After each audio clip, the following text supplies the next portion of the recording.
I've been eating it for years and years and years. My mama's sweet potato souffle.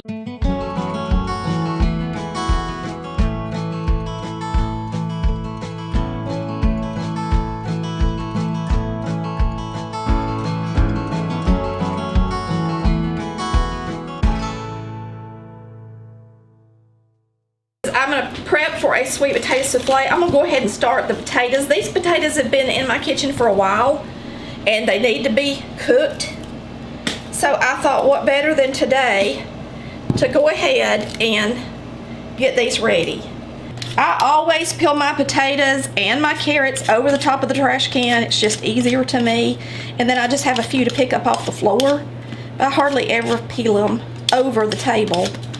Alright, we've got my steamer pot inside this saucepan with water in the bottom. So what we're going to do is just steam these potatoes. I'm just going to cut them up in hunks.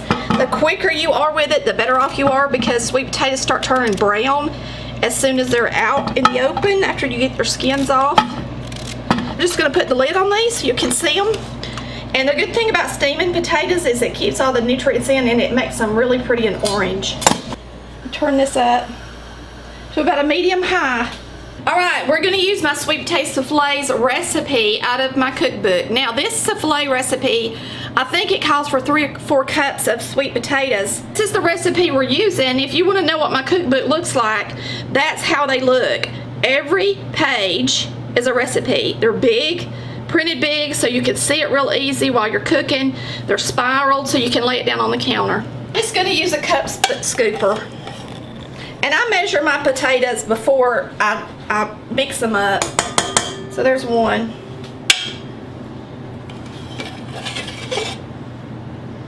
Yeah, we got about 3 cups, so I'll go ahead and make the full recipe.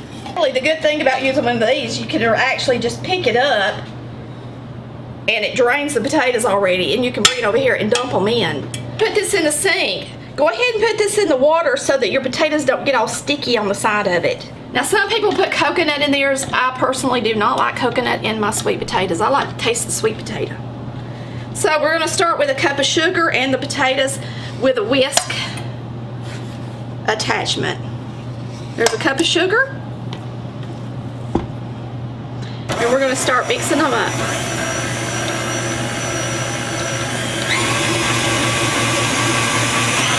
You're going to want to mix them until they're creamy.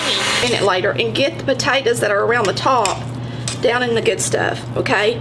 Because you don't want to have lumpy potatoes. These potatoes look like they got a lot of fiber in them. You can see the fiber coming out everywhere. And even on my spoon, there's a piece.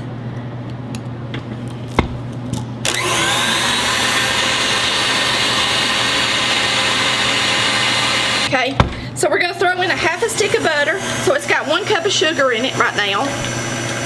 Half a stick of butter.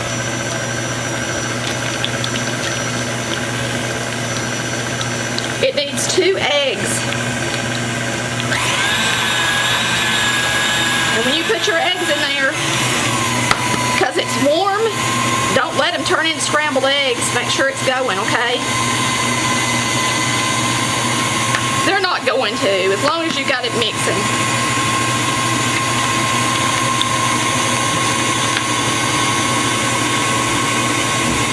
Put in a half a cup of cream.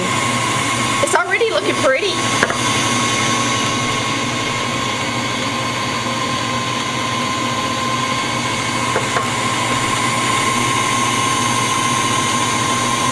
So it's pretty runny. And I need to go around the edge of this to make sure all that gets down in there. Let me tell y'all this. Y'all may think this is not enough cinnamon, but I'm telling you, if you make this combination, everybody is going to rave over it. 1/4 teaspoon is all it takes to make it taste good. Now we're going to put in our vanilla, a teaspoon of vanilla extract.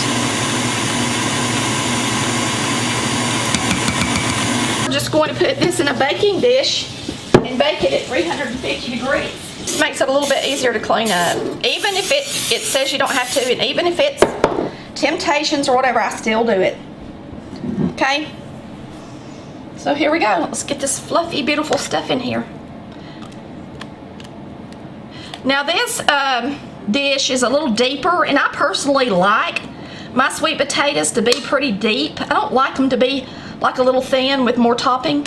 A lot of people like the topping better than the potatoes. I like the potatoes better than the topping. Or I really like them both. I just like them together. So now we're going to make a topping for it. We're going to make our topping next. Our oven is preheating, and this will give you time to preheat your oven. So we're going to use this little chopper. This little chopper will chop my nuts too much, so I'm actually just going to chop a few at a time. Chop them and then put in some more and chop it. Whoops. All right, we're going to mix up an 1/8 cup of self-rising flour, a whole cup of brown sugar. These are 1/2 cup scoops, and you can get these on my website at www.colorvalleycooks.com. Just go in the kitchen section, the tab that says kitchen. Now we're going to put in a 1/2 stick of butter, and you're going to want it to be close to room temperature. And you're also going to use a blending fork for this. It makes it so much easier. This is our famous blending fork. Not ours, but you know, I use it all the time. If you don't have one, you should invest in one, because you see how that butter goes right through that? Instead of getting stuck, it just keeps going through and it continues. So it's so much easier to cut things in with a blending fork than just a regular fork. I love mine. Now you do have to pull it off sometimes. I love mine for biscuits too. So you're going to actually blend this together. Just keep blending it until it's crumbly.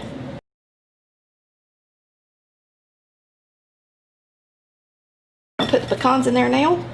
We're going to mix it up. Good.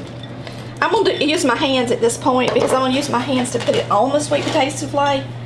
So I usually just use my hands, and I just mix it up good in there. And see, now it's a nice crumbly mixture, and nothing can make it be pretty like this, like just using your hands. It's really pretty, ain't it? Okay, we're going to take it and sprinkle it on top of this pie. This is like pecan pie on the top. It really tastes just like pecan pie. And I like this topping better than the marshmallow, better than the one that has cinnamon and oatmeal and all that in it.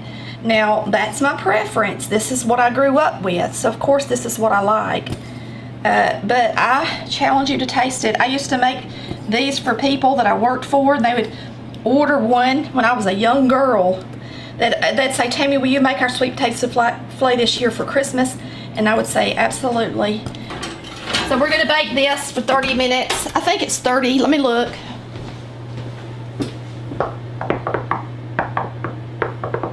"35 to 45 minutes. So let's just go 40. So we're going to do the timer, 40, start, and we'll be back when it's done and show it to y'all. Okay, y'all, this has been in here 40 minutes, and let me show you something. Now, my cookbook don't tell you this, but when you jiggle that, you can tell how fluffy and done this is, like a sweet potato pie when it gets done. But you see how that looks wet in the middle, and it's still more jiggly in the middle? You want to be able to shake it and it kind of stay firm. So we're going to have to cook this thing a lot longer. It's in a deeper pan than a 13 by 9. So it's going to take it a little longer to cook. So we're just going to put another 15 minutes on the timer for this. Okay, this is ready. Our sweet potato souffle. I'm going to dip out a little bit so you can see how pretty it is.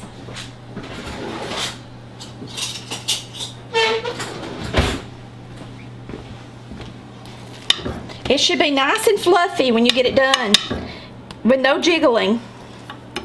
Now it is. You want it almost set up like a pie. Put it in here. I've been eating it for years and years and years. My mama's sweet potato souffle. I buy stuff and then I plan on cooking it, and then something happens with mama or the kids, or we wind up doing something else, and then I hate for it to go bad, so I told Chris, I said, we got to use these sweet potatoes today.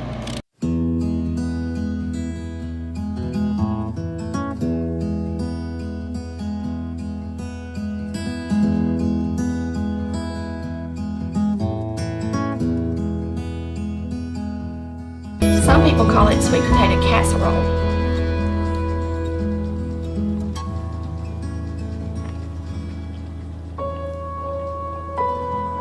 Can't find anything any better than that. Southerners love their sweet potatoes. Thanks for watching Colored Valley Cooks, where we cook like Mama did.